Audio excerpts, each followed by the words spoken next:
नमस्कार. माझ्या रसिक मित्रांनो, माता भगिनींनो आणि बालमित्रांनो, तुम्हा सगळ्यांना माझा जय श्रीकृष्ण. राजाधिराज शिवछत्रपती चरित्राचा आज या मालिकेतील शिवायन या चरित्राचा चौथा पुष्पगुच्छ आपण गुंफणार आहोत. अत्यंत प्रसन्नित आणि अत्यंत प्रफुल्ल मनाने कानांनी सुपासारखे कान देऊन जरूर ऐका. आणि मागील भागामध्ये आपण बघितलं की एखाद्या कुटुंबाची वाताहत त्या काळचे राजे निजाम कसे करू शकत होते याचं आपण उदाहरण मागच्या भागात पाहिलं. राजे शहाजीराजे भोसले आणि त्यांची पत्नी म्हणजे आपल्या राजमाता जिजाऊ यांचं संपूर्ण माहेर दरबारामध्ये अत्यंत विश्वासघातानी दौलताबाद येथे त्यावेळी त्या निजामाने दरबारातल्या सरदारांना त्यांच्या विरुद्ध भडकवून त्यांच्या विरुद्ध कट रचून त्यांना फक्त कट्यार आणि बिचवे यांच्या संगतीनेच आत येऊ दिले व त्यांचा कसा त्यांनी घात केला हे आपण मागच्या भागामध्ये बघितलं. आता आज त्याच्या पुढची कथा मी सांगणार आहे. शहाजीराजांना काय काय झालं, शहाजीराजांनी काय करावं लागलं आणि खरोखर असं जेव्हा एखाद्याचं पूर्ण कुटुंब आप्त स्वकीय अतिशय जिव्हाळ्याचे लोक एका क्षणात होत्याचे नव्हते करून टाकले जातात, त्यावेळेला त्या कुटुंबावर काय होतं याची ही प्रचिती होती. तर मित्रांनो, आज त्याच्या पुढील भाग पाहूया. सुरुवात करूया आजच्या भागाची. सच्चिदानंद रूपाय विश्वोत्पत्त्यादि हेतवे तापत्रय विनाशाय श्रीकृष्णाय वयं नुमा. बोला गोपाल कृष्ण भगवान की जय. प्रथमतः तर शहाजीराजांना पहिले स्वतःच्या घरच्या लोकांना, कुटुंबियांना आणि मुख्यतः करून जिजाऊला, स्वतःच्या धर्मपत्नीला अत्यंत शांतपणे हळुवारपणे समजावं लागलं. ते म्हणाले की कसा दैवाचा घाला घातला गेला, मी तिथे नव्हतो, मी असतो तर कदाचित त्या सभेमध्ये वाचवायचा प्रयत्न केला असता. त्या इमाम निजाम शहानी शहाजीराजांना आधीच दुसऱ्या एका कार्यामध्ये गुंतवून ठेवलं दुसरीकडे, दुसऱ्या गावाला लढाई करता. आणि त्यावेळेला हे सगळं झालं. त्याच्यानंतर शहाजीराजे आले आणि विमनस्क परिस्थितीत ते कुटुंब होतं त्यावेळी की एखाद्या कुटुंबाचा आपला प्रत्यक्ष सासरा, त्याचे 3 अत्यंत पराक्रमी मुलं, अचलोजी राजे, रघुजी उर्फ फिरंगोजी राजे आणि यशवंतराव राजे हे आपल्या वडिलांसोबत मारल्या जातात निर्घृणपणे. कारण त्यांच्याजवळ वार करायला बिचव्याशिवाय आणि कट्यारीशिवाय कुठलं शस्त्रच नव्हतं. तर हा आपल्या विदर्भाचा वाघ लखुजी राजे जाधवराव हा तर 100 जणांना भारी होता हो. लढाईच्या युद्धात 100 जणांना भारी. पण विश्वासघाताने जेव्हा कट्यार खुपसली जाते त्यावेळेला तुमचं पराक्रम हा कसोशीला लागतच नाही बघा. आणि त्याच्यामुळे शहाजीराजे अतिशय विमनस्क परिस्थितीत त्यांनी ठरवलं की आता काय करावं. अशा वेळेला जे अत्यंत जवळचे प्राणपणाने तुमच्यासाठी कंबर बांधून कमरपट्टा बांधून तुमच्याकरता हातात भाले बर्ची तलवार घेऊन तुमच्या संगे लढायला तयार असतात, याच लोकांचा सल्ला घ्यावा लागतो. त्यांच्या त्या सभेमध्ये घरीच एक कौटुंबिक सभा त्यांनी भरवली आणि आपले आप्त आणि त्यांचे जे मित्र होते, गोमाजी पानसंबळ, मल्हारराव उपाध्ये, हा मल्हारराव उपाध्येची गुण असे होते की ज्या हातामध्ये पंचपळी पात्र घेऊन सत्यनारायणाची पूजा जो माणूस सांगायचा, तोच माणूस लढाईवर घोड्यावर पक्की मान ठोकून दोन्ही एका हातात तलवार एका हातात डालणे, दोन्ही हातात तलवारी घेऊन जो चतुरस्त्र लढत होता, असे हे मल्हारराव उपाध्ये होते. असे राजांचे जवळचे आप्त त्यांनी बोलावले आणि पुसते झाले त्या सगळ्यांना की आता काय करायचे, आता कैची येणे जाणे म्हणजे कुठे जावे, आता काय करावे.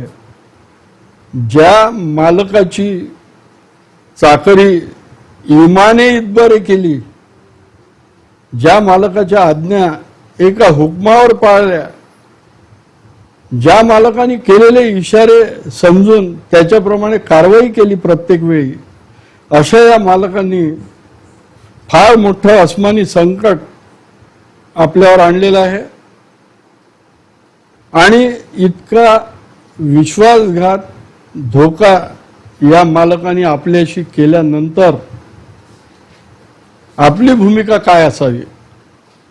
अशा या कृतघ्न अत्यंत हरामखोर विश्वासघातकी मालकाचीच आपण चाकरी अजूनही करायची का, हा प्रश्न त्यांनी त्यांच्या जवळच्या 8-10 सवंगड्यांना विचारला.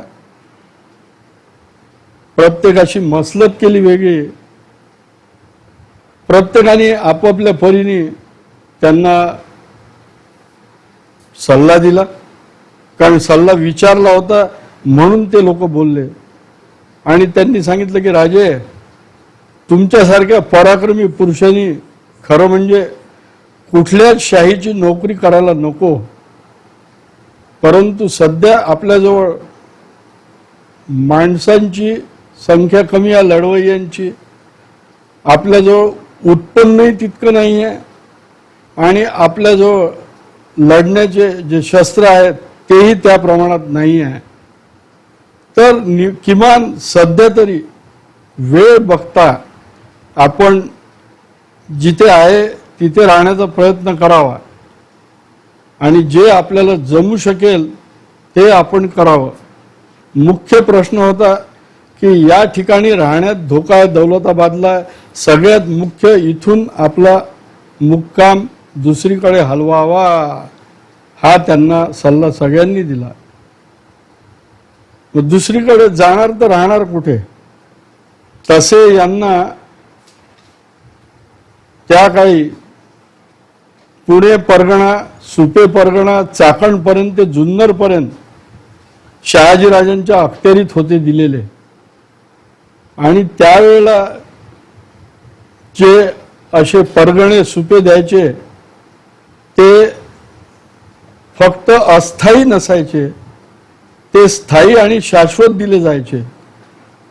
तर त्यांचं जरी कार्यक्षेत्र दौलताबादला होतं, देवगिरी दौलताबाद, त्या निजामशाहीत जरी होतं तरी त्यांची सगळी राहण्याची व्यवस्था, जहागिरी हे पुण्याच्या आसपास एकवटलेलं होतं सगळं. तर मग सगळ्यांनी असा विचार केला की आपण इथे धोक्यामध्ये राहण्यापेक्षा आपण जर आपल्या स्वतःच्या मुलकामध्ये गेलो आणि तिथे आपले लोक अजून जर आपल्याला मिळाले तर एक फार मोठी चांगली सेना आपण उभी करू शकू. जी काय सेना निर्माण होईल त्याची कुवत बघून त्याप्रमाणे आपली हालचाल आपण ठेवू शकू असा सल्ला त्यांना गोमाजी पानसंबळ यांनी केला. म्हणे राजे निराश होऊ नका, पराक्रमी पुरुषाला कुठल्याही तऱ्हेची गावाची माणसांची आणि बाकी कुठल्याही तऱ्हेची वेस त्यांना नसते. त्यांच्या पराक्रमाला कुठलीच वेस कुठलेच कुंपण बांधू शकत नाही. तुम्ही काळजी करू नका, आपले सगळे सरदार आपल्यासोबत आहेतच. आपण सगळे इथून दुसरीकडे कूच करू आणि त्या त्या ठिकाणची व्यवस्था लावून पुढे काय व्यवस्था करायची याचाही आपण विचार करू. तर सध्याचं आपलं उद्दिष्ट एकच राहील, ते म्हणजे दौलताबादवरून आपल्या कुटुंब कबिल्यासकट आपल्या विभागामध्ये म्हणजे पुणे जहागिरीमध्ये सुपे परगणा पुणे जहागीर या ठिकाणी आपण जाऊ आणि आपण तिथे वास्तव्य केल्यास बाकीचे लोक आपल्याला येऊन मिळतील. त्या ठिकाणी त्यावेळी त्या काळात आताच्यासारखं ट्रक बोलावला, सामान टाकलं आणि निघाले सगळे असं नव्हतं. की जे काय सगळं सामान तुमचं राहता जमीन जुमला आहे त्याच्यातनं काढून बैलगाड्यांमध्ये रचावं लागायचं. बैलगाड्यांमध्ये रचून बैलगाड्यांची रांग जायची. त्याच्यानंतर बायकांच्या करता मेणे असायचे आणि त्याचं संरक्षण करण्याकरता दोन्ही बाजूनी चांगले संरक्षक सैनिक त्यांच्या कबिल्यासोबत त्या त्या ठिकाणपर्यंत जायचे, यांचं संरक्षण करत करत. तर अशी त्यावेळची परिस्थिती होती. राजांनी निर्णय घेतला की आपले सहकारी जे सांगतात आहे ते अत्यंत हितावह आहे, स्वतःसाठी, कुटुंबासाठी, प्रपंचासाठी आणि स्वतःच्या एका उज्ज्वल भवितव्यासाठी हा निर्णय आपण धोक्याचा असला तरी घ्यायलाच पाहिजे. आणि म्हणून राजे सगळ्या आपल्या कुटुंब कबिल्यासकट, सरदारांच्या कुटुंब कबिल्यासकट एक पुण्यापर्यंत, दौलताबाद म्हणजे औरंगाबादच्या पुढे, तिथून पुण्याकडे जायला निघाले. सध्याच्या काळात पुणे ते औरंगाबाद हा रस्ता साधारणतः ज्या मोटर गाड्या मोठ्या असतात आणि वेगाने धावतात त्यांच्याकरता फक्त 6-6.5 तासाचा आहे. पण त्या काळात घोड्याची जी मजल असायची, घोड्याची मजल म्हणजे घोडा न थकता एका धावेमध्ये दुडक्या चालीत जितका लांब जाऊ शकतो त्याला मजल असं म्हणतात. शब्दप्रयोग आहे, मजला दर मजला करीत येतो. काही घोडा एकदम वेगाने फेकला जाय, चौखूर उधळायचा नाही बेलगाम, पण दुडक्या चालीने ते घोडे चालायचे. आणि साधारणतः एका दिवसामध्ये जास्तीत जास्त या म्हणजे बैलगाड्यांचा जो वेग आहे, घोड्यांचा जो वेग आहे, बैलगाड्यांचा वेग घोड्यापेक्षाही कमी. पायी चालणारे मेणे भोई जे होते त्यांचा वेग त्याच्यापेक्षाही कमी. तर असं साधारणतः एका दिवसामध्ये म्हणजे सूर्य उदयाला आल्यापासून ते सूर्यास्त होईपर्यंत, सूर्यास्त झाल्यावर जे गाव मध्ये लागेल तिथे थांबायचं, तिथे जेवणाची व्यवस्था करायची किंवा आधी त्या गावातले लोक करून ठेवायचे. आणि हा वेळ जो आहे एका मजलीचा, याला कमीत कमी असे दर मजला ज्या व्हायच्या ते किती 2 मजला 3 मजल्या मारल्या की साधारणतः पूर्ण दिवसभरात 25 किलोमीटर सध्याच्या भाषेत किंवा 18 मैल ते 19 मैल फक्त कुटुंब कबिला सोबत असल्यामुळे तेवढं कमी अंतर चालल्या जायचं. तर असा त्यांचा प्रवास चालू झाला. ज्या ज्या ठिकाणी यांची पूर्णपणे ताफा यांचा गेला त्या ठिकाणी शहाजी राजे कोण येऊन राहिलं, अरे राजे अरे राजे येतात आहे. मग त्यांचं स्वागतच झालं, वेशीवरही झालं आणि घरादारातही स्वागत झालं त्यांचं अत्यंत. आणि त्यांना त्यांच्या जेवणाची व्यवस्था, सगळ्या जणांची, सगळ्या घोड्यांची व्यवस्था, त्यांच्या बैलगाड्यांची व्यवस्था सगळी अशी हे गाववाले करायचे. आणि असं करत करत त्यांचा कबिला पुढे चालला. आणि या कबिलाला टेहळणी पथक एक असायचं. टेहळणी पथक म्हणजे 3 ते 4 जण असायचे. ते साधारणतः कबिल्याच्या आधी पुढे 1 मजल 2 मजल पाहून यायचे की कुठे काही झाडीमध्ये कोणी लपून बसला आहे का, कोणी काही विरोधी लोक किंवा कोणी दरोडेखोर, त्याही काळी दरोडेखोर होते, कोणी लपून बसले आहेत का. आणि येऊन सांगायचे की हा सगळं निरंकुश आहे, घाबरू नका, पुढे चला पुढे चला. आणि असे पुढे चालत चालत जायचे. असं करत दर मजल करत करत राजे पुण्याला त्यांच्या जहागिरीत पोहोचले. त्यांचे तिथे मोठाले वाडे होते, महाल होते, सगळं काही होतं. पण नोकरीच्या निमित्ताने त्यांना त्या वेरूळला राहावं लागायचं. त्यांचं अधूनमधून आपल्या जहागिरीमध्ये महसूलही करता येणं जाणं असायचंच. पण तरी सुद्धा नेहमी करता आपण इथे आलो आहे हा आनंद त्यांना काही वेगळाच होता. ज्या प्रेमाने लोक भेटतात त्या काळी चेहऱ्यावरती एक आणि हृदयात एक असं काही नसायचं. ज्यांच्याबद्दल प्रेम वाटायचं त्यांच्याबद्दल जिव्हाळा आपुलकी असायचीच. आणि त्या गावामध्ये त्या ठिकाणी, आणि ज्या गावामध्ये सगळे लोक झोपून गेलेले आहेत, कधी कधी संध्याकाळ होऊन जायची, 6:30 7:30 वाजायचे. त्या काळी लाईट नसल्याने, दिवे नसल्याने लोक सूर्यास्ताच्या आतच जेवायचे किंवा सूर्यास्तानंतर जेवले तर याचे निखाडीच्या तेलाचे टेंबे असायचे, त्या टेंब्यामध्ये त्यांचं जेवण व्हायचं. पण शक्यतो सूर्यास्ताच्या आधी जेवण्याची पद्धत त्यावेळी होती. आणि त्याच्यामुळे कधी कधी यांना गावाला उशिरा पोचायचे, तर त्यावेळेला यांची पंचायत व्हायची. पण तरी स्वतःच्या बरोबर या ताफ्याकरता खाण्यापिण्याच्या भरपूर वस्तू त्यांनी बरोबर घेतल्या असायच्या.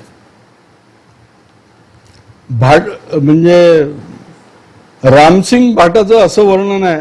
आणि कवी परमानंद ज्यांनी शिवभारत लिहिलं ते संस्कृतमध्ये आहे, यांनी वर्णन केले आहे. त्याच्यातल्या नेणाऱ्या पदार्थांचे वर्णन आहेत दादा सगळ्यांचे, की काय काय पदार्थ नेले जायचे की जे केव्हाही तुमचं संदूक उघडून तुमचं 3 तास 4 तासाकरता पोट निवांत भरेल. तुमच्या पोटात कावळे ओरडणार नाहीत भुकेचे, एवढी तजवीज करण्या इतकं अन्न त्यांच्याजवळ नेहमीच असायचं ताफ्यांमध्ये. त्यांच्या ताफ्यावर लमाणी जसे आपल्या तिथे उंटावरती सगळं नेतात, तसं यांच्या ताफ्यावर काही घोड्यांवरती दोन्हीकडे दोन्ही बाजूनी खाण्याचे पदार्थ रेलचेल भरलेले असायचे. आणि ज्या ठिकाणी असा प्रसंग आला त्या ठिकाणी सगळ्यांना हे कोरडेच पदार्थ, याच्यामध्ये लाडू असायचे, खारका असायच्या, सुकामेवा आणि दुधाने बनवलेल्या जाडसर भाकरी असायच्या. ज्याला बीड आणि परभणी या तिकडच्या विभागांमध्ये अजूनही त्या आपल्याला मिळू शकतात, की ज्या बनवल्यानंतर किमान 15 दिवस ती भाकरी कुठल्याही तऱ्हेचा जंतूचा संसर्ग न होता ती अतिशय चांगल्या परिस्थितीत राहते.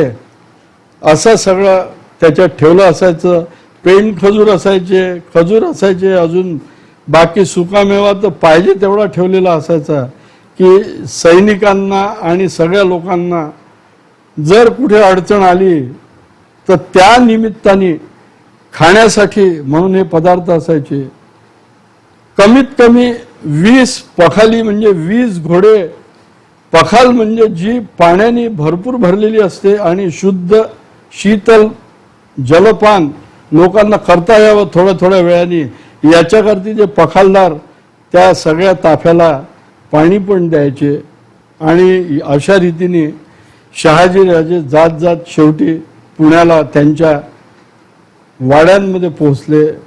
वाड्यांमध्ये ते यायच्या आधीच तिथले नोकर चाकर जे होते त्यांनी सगळ्या वाड्यांची सफाई करून ठेवलेली होती. निरगुडीच्या तेलाचे टेंबे सगळीकडे जळत होते. संध्याकाळी पोचलेत ते. आणि पोचल्यावर त्यांना एक प्रसन्नता आली की चला आज आपण आपल्या घरी पाय ठेवतोय. अहो बाहेर तुम्हाला रबडी मलाई काही मिळो, पण स्वतःच्या घरची स्वतःच्या घरी आल्यानंतरची जी भाकरी चटणी असते ती त्या अमृताप्रमाणे असते. तर त्याच्यामुळे त्यांना खूप आनंद होत होता की आपण आलो आहे. आल्यानंतर 2 दिवस त्यांनी पूर्ण जहागिरीमध्ये आराम न करता, त्या काळच्या लोकांची पद्धतच होती हो. आता पहा तुम्ही, एखादे मंत्री किंवा कोणी जर गेलेत तर पहिल्यांदा ते आरामच करतात. राजे गेल्यानंतर त्यांनी चटाचट जेवणा खावणं झाले. दुसऱ्या दिवशी सकाळी आंघोळ आन्निका करून मलखांब करून सगळी व्यायाम करून सगळेजण सकाळी फेरा मारण्याकरता गेले की पूर्ण जहागीर कशी आहे काय आहे आपण पाहून यावं. आणि त्यावेळेला फेऱ्यामध्ये जेव्हा ते घोड्याहून जायचे तेव्हा घोडा दुडक्या चालीने चालायचा नाही, घोड्याला पळवत न्यायचे ते. कारण खूप मोठा परगणा त्यांना पाहायचा असायचा. लोकांच्या अडचणी, लोकांना आलेली अस्मानी संकट. त्यावेळेला सुद्धा शेतकऱ्यांनाही पुष्कळ त्रास असायचा. शेतीचं पीक सोंगायला आल्यानंतर सोंगायच्या आधीच काही मुसलमान दुसरे विरुद्ध निजामशाहीतले म्हणा आदिलशाहीतले कोणी यायचे, पूर्ण शेत रात्रभरात कापून न्यायचे. असे अस्मानी संकट त्यावेळेच्या शेतकऱ्यांवर यायचे. आता तर असे काही राहिले नाही, पण तरी सुद्धा सध्या निसर्गच शेतकऱ्यांवर कोपलेला आहे. आणि तरी सुद्धा या कोपलेल्या निसर्गाकडे सध्याचे शासक प्रेमाने जिव्हाळ्याने पाहत नाही, अशी शेतकऱ्यांची फार मोठी तक्रार आहे. हा एक उल्लेख सांगायचा म्हणून सांगितला. शहाजीराजांच्या वेळेलाही तसंच असायचं की अनेक लोकांच्या अनेक तक्रारी असायच्या. घरचे कौटुंबिक मसले असायचे भाऊबंदकीचे एकरांचे, ते सोडवावे लागायचे. त्याच्याकरता यांना एक पूर्णपणे वेगळ्या न्यायदानाचा दरबार भरवावा लागायचा. आणि वेगवेगळे 2-3 न्यायाधीश त्यांचे जे असायचे ते न्याय करायचे. हे मल्हारराव उपाध्याय गुरुजी भटजी जे होते ते न्यायदानाचे काम करायचे. आणि दुसरा कासिम खान म्हणून जो होता तो सुद्धा त्यांचा न्यायाधीश होता. सांगायचा मुद्दा हा की त्यावेळेला जात पात धर्म याच्या पलीकडे गेलेले राजकीय शासक होते आणि त्याच्यामुळे सगळे लोक सुखी असायचे हो. तर कज्जे ऐकून घेतले राजांनी, सगळं ऐकलं. नंतर पुन्हा त्यांनी एक मसलत बोलावली की शेतकऱ्यांकडनं घेण्यात येणाऱ्या चौथाईचं काय करायचं. शेतकऱ्यांचा कज्जा आलाय की आम्ही आतापर्यंतची ही चौथाई आम्ही इमाम उल आदिलशाहची बेगम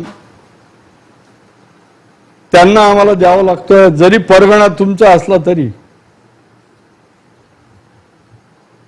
हे परगणे खरं म्हणजे शहाजी राजांना दिले होते ते दौलताबादच्या इमामांनी.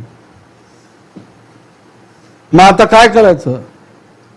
शहाजी राजांनी सभा घेऊन ठरवलं, सल्ले घेतले आणि ठरवलं की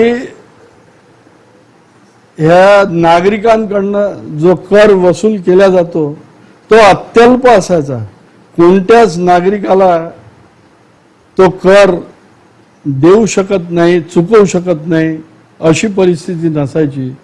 पण जो कर आहे तो कोणाला द्यायचा अशी नागरिकांच्या महापौरांनी त्यावेळेच्या यांना विचारलं शहाजीराजांना की आता काय करायचं, तुमचा हुकूम काय, तुम्ही जो हुकूम द्याल तुम्हीच आमचे राजे, तुम्ही जे सांगाल त्याप्रमाणे आम्ही करू. राजांनी 10 मिनिटासाठी सभा तहकूब केली.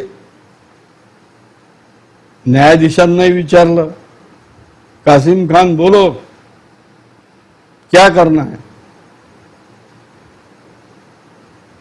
मल्हार पंतांनाही विचारलं, मल्हार पंत तुम्ही कुठल्याही सनदेचा मुलाहिजा न करता तुमचं स्पष्ट मत आम्हाला या क्षणी हवी आहे. याच्याकरता हवं आहे की या नागरिकांनी याच्या पुढे आदिलशाही बेगम जी आहे तिला पैसे द्यायचे आहेत की आपल्याला पैसे द्यायचे आहेत, काय ठरवायचं. मल्हार पण म्हणे त्यांना अजून 1 महिना काहीच करू देऊ नका, कारण या 1 महिन्यामध्ये आपण दवंडी पिटून सैन्य भरती करू. आपल्याजवळ जरी 12,000 सैन्य आहे ते वाढवू अजून, आणि त्याच्यानंतर मग चौफेर आपण हे जसे आजही आपण इथे असतानाही आपल्या परगण्यांवर हल्ला करून आपल्याला लुटत आपल्या नागरिकांना नागडं करून पैसे ओरबाडून घेऊन जातात आहे. तर आपण जर 1 महिना थांबून त्या महिन्याभरात अजून जर 10-12-15,000 सैनिक जर आपण जमवले तर आपली एक छोटी सेना उभी राहील आणि आपणही यांच्या परगण्यांवर हल्ले करू आणि आपला पैसा आपण अतिशय उत्तमरित्या उभं करू, असा सल्ला त्यांनी शहाजीराजांना दिला. शहाजीराजांनी त्या सगळ्या नागरिकांना बोलावलं सभेत. त्यांचे जे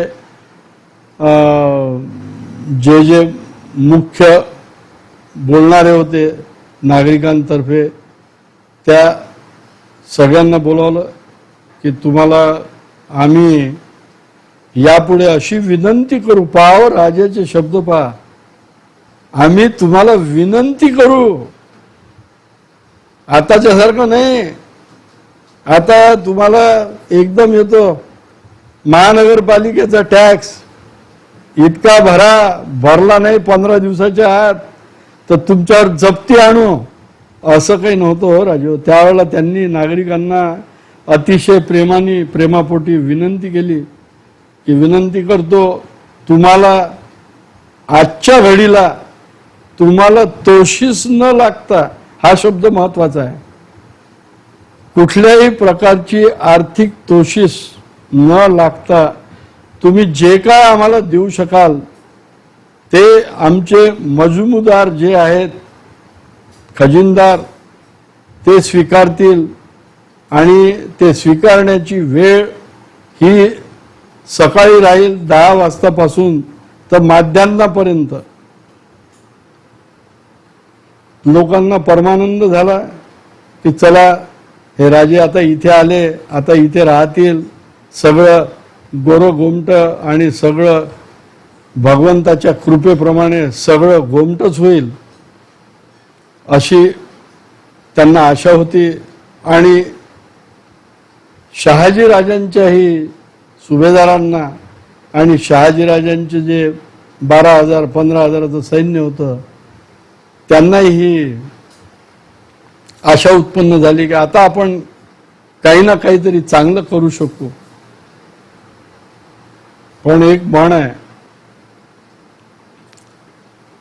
दैव देतं आणि कर्म नेतं. मी मुद्दाम उलटी म्हटलेली आहे म्हणे, लक्षात घ्या माझ्या मित्रांनो. कारण काय, तुम्ही किती चांगलं काम केलं आणि दैवाने तुम्हाला किती दिलेलं असलं तरी तुमचे जे वैरी असतात ते वैरी तुमचा सत्यानाश करू शकतात,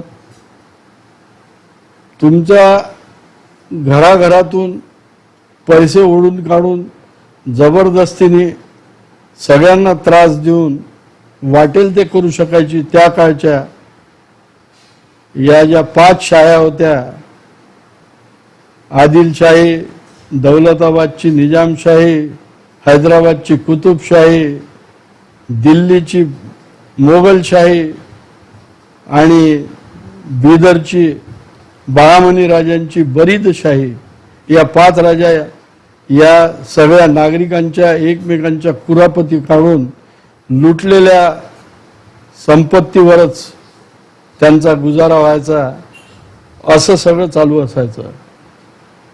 यांनी सगळं जमा केलं, सगळ्या लोकांना खुश केलं आणि नंतर ठरवलं की आपण आजूबाजूचा जो आदिलशाहीचा मुलूक आहे तो मुलूक मारायचा. मुलूक मारणे म्हणजे काय?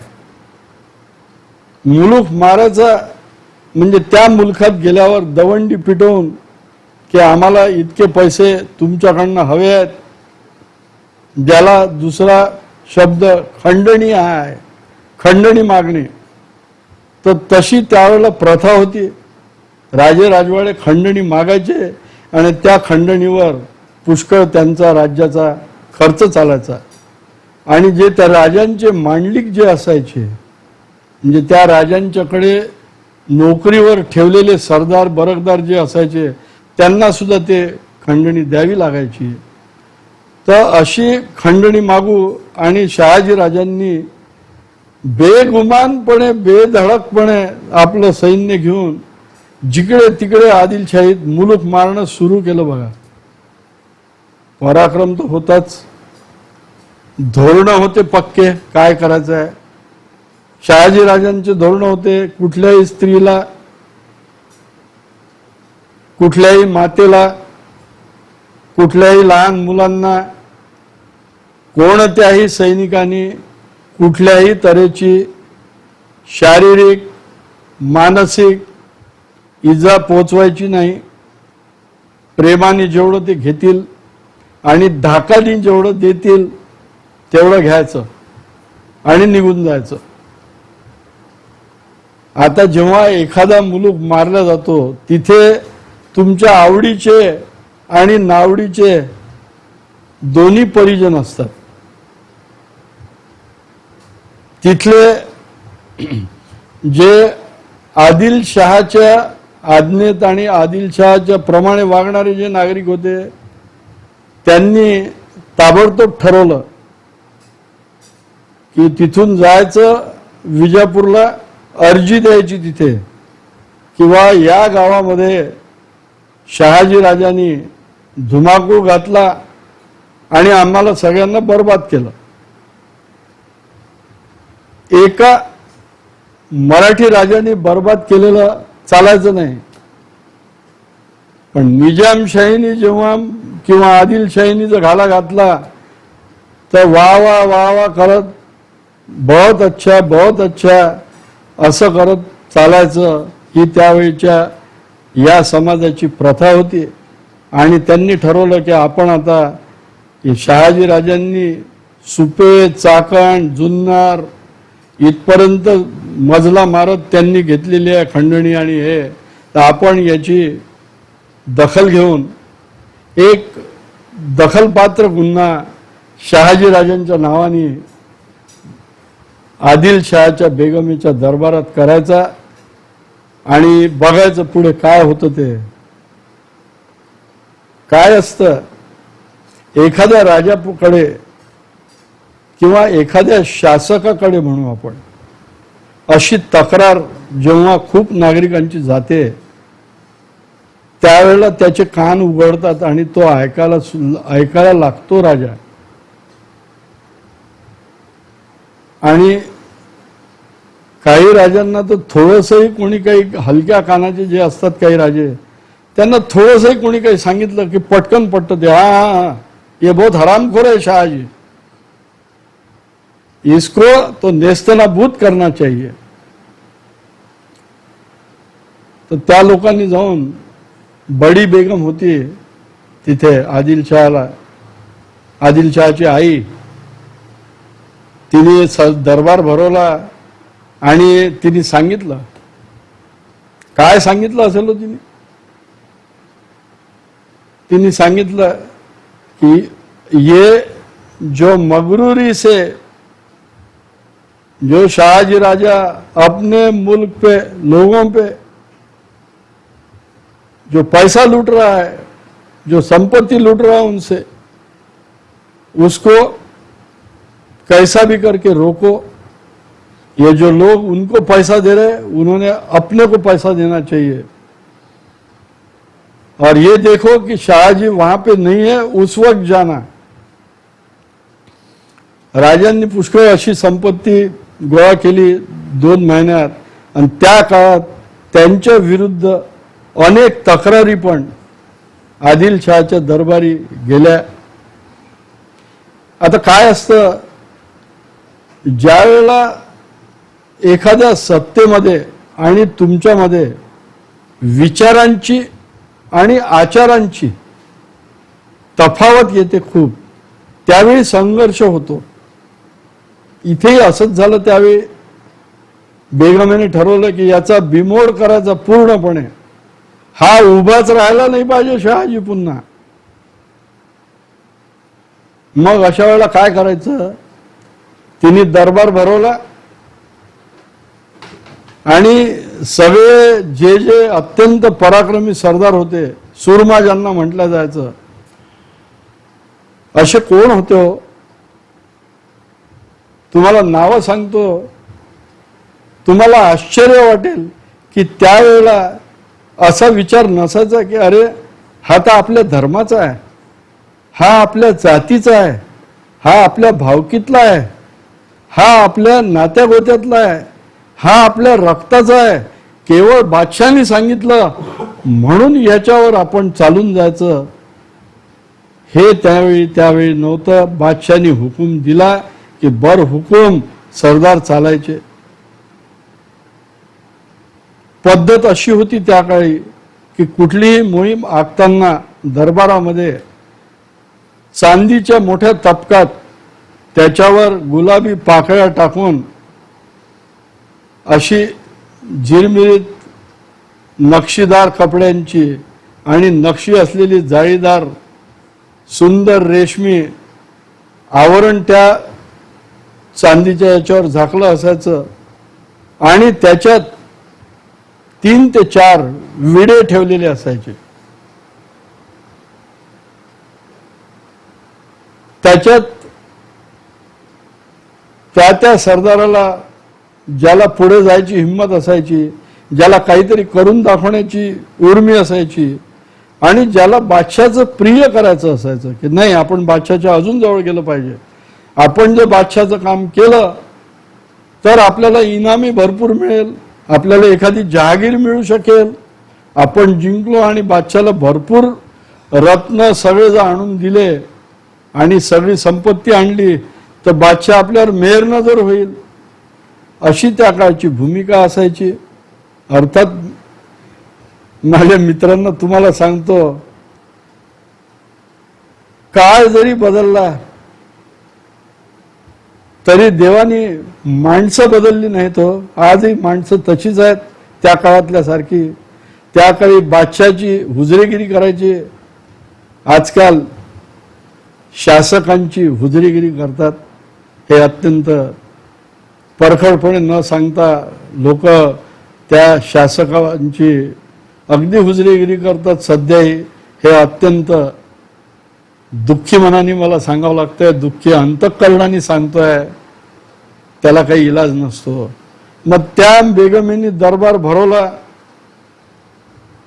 आणि तिने बोलावलं त्यावेळेचा तिचा जो खास माणूस होता खवास खान। खवास खान बोलो, आणि खवास खानाने जाहीर केलं कि जो बंदा शहाजी राजे भोसले इनको अच्छा सबक सिखाएगा, मित्रांनो भाषा का अच्छा सबक सिखाएगा, त्या माणसाने असं काही म्हटलं नाही. याचं कारण आहे, एखादा असतं वजीर तर म्हटलं असतं जो शाहजी को पकड़ के लाएगा उसके लिए हम सर के बल पे चलेंगे, असं नाही म्हटलं. का नाही म्हटलं? अहो, शहाजी महाराजांची अवकात काय होती, शहाजी महाराजांच्या तलवारीला काय पाणी होतं, शहाजी महाराजांची ताकद काय होती, ते आदिलशहाला सगळ्यांना माहीत होतं. मग हे काम करायचं केव्हा आणि कोणी करायचं? त्याचे मोहरे ठरलेले असतात की शहाजी राजे ज्यावेळी आपल्या मुलकात राहणार नाही, आपल्या परगण्यात राहणार नाही, दुसरीकडे कुठेतरी जातील, त्यावेळेला त्यांच्या परगण्यांवर हल्ला करायचा आणि परगणा उद्ध्वस्त करून द्यायचा, अशी ती शपथ घ्यावी लागायची. कोण उठला असेल हो? काय वाटतं तुम्हाला? अत्यंत दुःखी अंतःकरणाने सांगतो, कोणी खवास खान, शर्जा खान, कासिम खान, रणदुल्ला खान यापैकी कोणीही उठलं नाही सभेमध्ये. सभेत उठला कोण? अत्यंत अगडबंब 6-6.25 फूट उंच रायाराव, हा आंध्रचा माणूस होता पण तिथे होता, हा उठला. बेगमेला कुर्निसात केला, 3 वेळा मुजरा केला आणि बेगमेला त्यांनी सांगितलं, रायारावनी, की महाराणी साहेबा, हा तुमच्या तबकामधला विडा मी माझ्या हाताने उचललेला आहे, मी याला नामोहरम करीन, मी याचा मुलूक बरखास्त करीन, मी याला नामो निशाणा ठेवणार नाही. पण त्या माणसाची सुद्धा अशी हिंमत झाली नाही बोलायची की शहाजी राजांना पकडून मी हजर करतो तुमच्या दरबारात.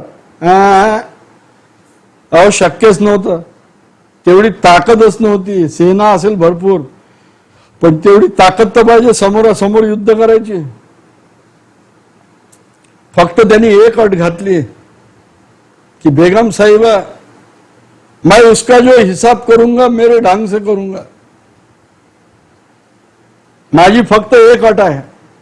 बेगम साहेबांनी विचारलं, काय अट आहे तुझी? तर त्यांनी ताबडतोब सांगितलं, सैन्य तुम्हाला जेवढं द्यायचं तेवढं द्या, पण मला जे दल पाहिजे माझ्या सोबतीने, ते दल मी जे म्हणेन ते सैनिक मी घेईन काही, आणि मला मुरार जगदेव माझ्या बाजूने उभे राहिले पाहिजेत. कोण होते हो हे मुरार जगदेव? दशग्रंथी, वेदो संपन्न ब्राह्मण माणूस. अहो, त्या क्षणी त्यांनी हो म्हटलं, त्या क्षणी त्याच्या गळ्यातलं जानवं खाली खाली पडलं तुटून,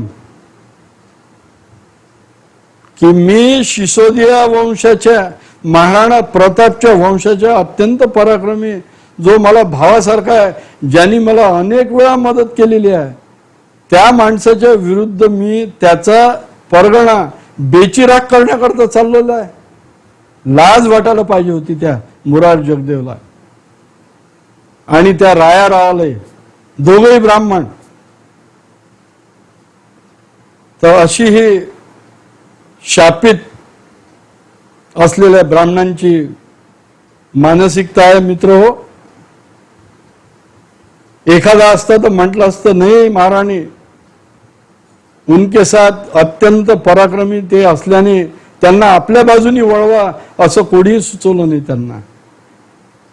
हे सगळे बोलणे झाल्यावरती तिथला रुस्तमे जमा जो होता, सगळ्यात अत्यंत हुशार, अत्यंत पराक्रमी आणि शहाजी राजांच्या बद्दल मनात ओलावा असलेला जो वृद्ध कपी होता त्यांचा, बेगमेचा, त्याचं नाव रणदुल्ला खान, जो शहाजीराजांच्या वडिलांचा मित्र होता. आणि त्याला माहित होतं की पराक्रमी कोण, कोणामुळे आपल्याला भातवडीला हरावं लागलं. मोगल आणि आदिलशाह एकत्र आले असताना केवळ शहाजीराजांच्या एकट्याच्या पराक्रमामुळे दोघांनी पराभूतून पळून जावं लागलं होतं. तो शांतपणे उठला तर बेगम त्याला विचारती झाली, क्यों, क्या बात है. दोन्ही विडे तपकातले तर उचलले गेले, तर आपके लिए तो अभी रखा नहीं है कुछ. त्यांनी रिवाजाप्रमाणे त्या बेगमेला कुर्निसात केला, म्हणजे मुजरा केला. 3 वेळा मुजरा केला लावून कि बेगम साहिबा, आप जो तय कर रहे मेरे हिसाब से वो ठीक नहीं. उनके जो परगने हैं शाहजी राजे के दिए हुए, वो आपने दिए हुए नहीं है. पहली बात. दूसरी बात, आप कितनी भी कोशिश करेंगे तो मैदान जंग में तो उनको कोई परास्त कर नहीं सकता. ये हमने पिछले साल ही देखा है.